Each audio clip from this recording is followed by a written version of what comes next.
because this may be a little bit emotional, and let me apologize in advance. I'm going to accept the role proudly as the deputy director, the number 2 spot at the Federal Bureau of Investigation. Conservative media star and podcaster Dan Bongino has been appointed by Donald Trump to serve as deputy director of the FBI. Now, normally a veteran agent of the Bureau is chosen to serve in this role. However, that is not the case with this administration, which of course is approaching appointments and nominations in unconventional ways. Right, Cenk? Definitely, I think that there's a reason why he picked Bongino. Well, there's actually 2 reasons. And the real question is which one of those 2 reasons, because one of them is disastrous and the other one is actually defensible. So we'll get to it. Okay, so Donald Trump announced this on social media. Let's take a look. He basically wrote that, Dan Bongino is a man of incredible love and passion for our country, and he has just been named the next deputy director of the FBI. Trump then notes that Bongino previously worked for the New York Police Department and was a special agent with the US Secret Service. He also wrote this, another aspect of the life of Dan Bongino that I think is very important. He has a great wife, Paula, and 2 wonderful daughters who truly love their dad. What an incredible job Dan will do. Now, in the past, FBI directors, again, have been selected, senior agents with extensive experience. Bongino has not served any role in the FBI, does not have any FBI training or experience. But if you're wondering what his job entails, what his responsibilities would be, he would essentially serve as the FBI's second in command. Obviously, they are responsible for all FBI domestic and international investigations and intelligence activities. He would develop and implement the FBI's strategic priorities and policies and oversee the work of FBI executives, including assistant directors and special agents in charge. Lastly, they provide counsel. He would provide counsel and advice to the FBI director. In this case, of course, that would be Kash Patel, who was confirmed to serve in his role last week. Yeah, so Dan Bongino's a fiery guy, and he's gotten into some big fights with Geraldo Rivera, Politico, media, you name it. Us, right? Yep. And I had a big debate with him before the election about Trump. That's not the issue that I care about. The issue I care about is this brother qualified for this exact job, right? Because this job usually goes to someone with a lot of management experience and who is normally an FBI agent. So Kash Patel and Dan Bongino have absolutely no experience with the FBI or how to manage the FBI. So yeah, Bongino was a cop once and he was in the Secret Service once, but that doesn't mean you know how to manage 38,000 employees with very specific tasks at the FBI, which you have no familiarity with. So my guess is, just like if you put anyone in there that didn't have that experience, they'd be overwhelmed. Okay, now you're gonna take a talk show host and put them in there, and they might be extraordinary, and there's probably some that are amazing, I hope, okay? But for that job, that doesn't seem right. So why did Trump pick him? The 2 reasons I was alluding to earlier are, 1, he loves anyone who could make their case for him. He believes in messaging 200%, right? So messaging over substance. The Democrats apparently don't know that messaging exists, so they never do any messaging. So the Democrats way under message, and here Trump is emphasizing message to the detriment of actual competence or experience in this field. So I think that's a mistake, but I at least understand it. What I'm worried about, and what we should all be worried about, is that's the secondary reason that Trump picked him, and the primary reason that he picked him is because he wants loyalists that are the head of the FBI and the second in charge. So if he gives an order that is illegal or unconstitutional, that they don't ask questions and they follow that order. And so have Kash Patel and Dan Bongino been loyalists of Trump? Absolutely, 200%, never question him. I don't know, maybe Dan's disagreed with him on some things, but I've never heard it. It doesn't mean that it doesn't exist if I didn't hear it, but it certainly hasn't been in the press. And so, but I don't know what's in his heart and his brain. Kash Patel's made it super clear. His only reason for existence is to do whatever Trump tells him to do. Although on the other hand, he just defied Elon Musk. And so that was super surprising. That was beyond surprising because it's not just that Kash Patel defied Elon Musk.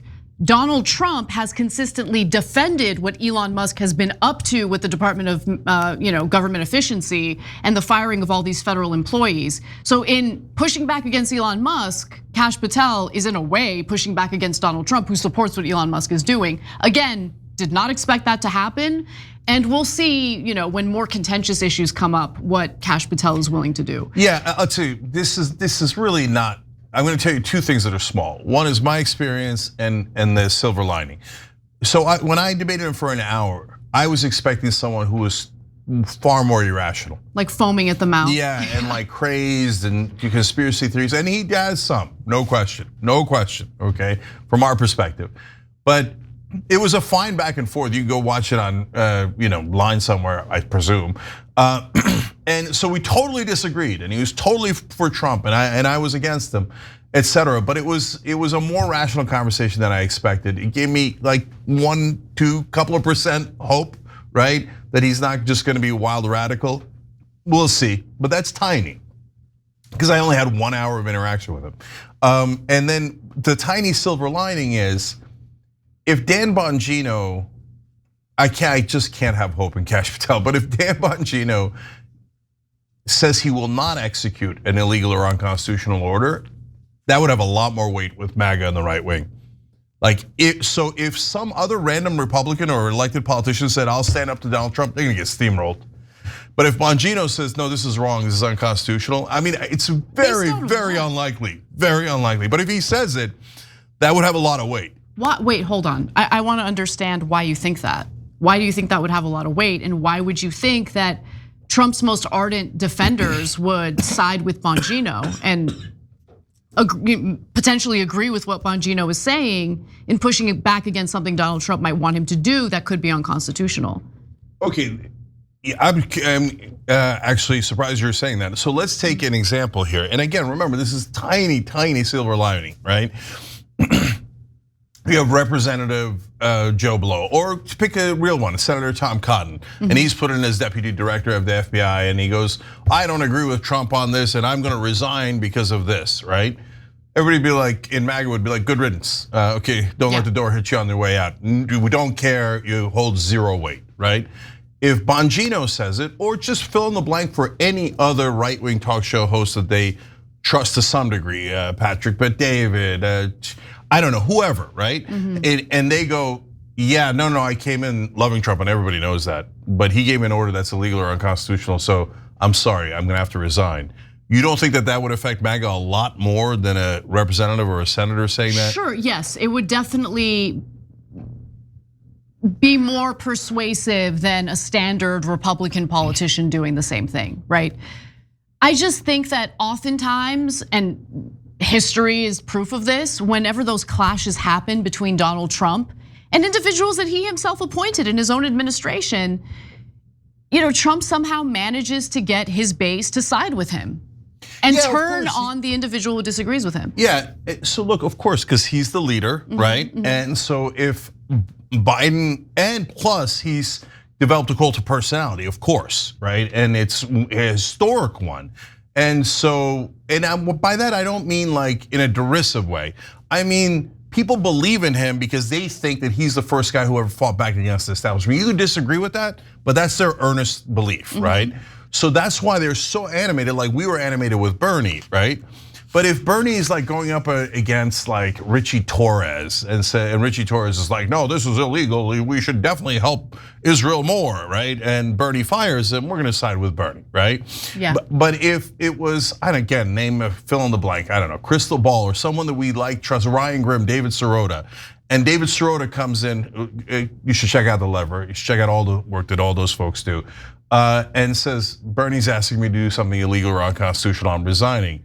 That would have a lot more weight with me. Yeah, okay, I get what you're saying. Right. Yeah, I totally get what you're saying. Yeah, I mean, it really depends on whether or not the public, and in this case, Trump's base, trusts the individual and has some credibility, like that individual has to have some credibility with the base in order to have some chance of getting the base to side with them in doing the right thing and pushing back against Trump. So we'll see what happens. Look, it's difficult to comment on some of these controversial figures getting appointed for these roles because they haven't had a day in the job yet. So we'll see how he does. And obviously we'll fill you in as that story develops. Yeah, actually, just last thing on that.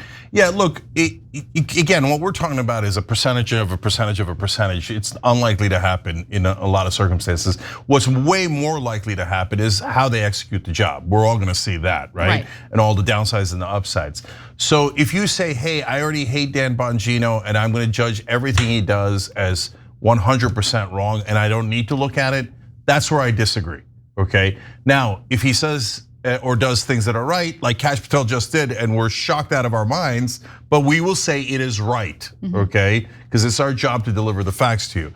If he does things that are wrong, which is, given the circumstance, very, very likely, then we'll come out and say what he did was absolutely wrong and explain why.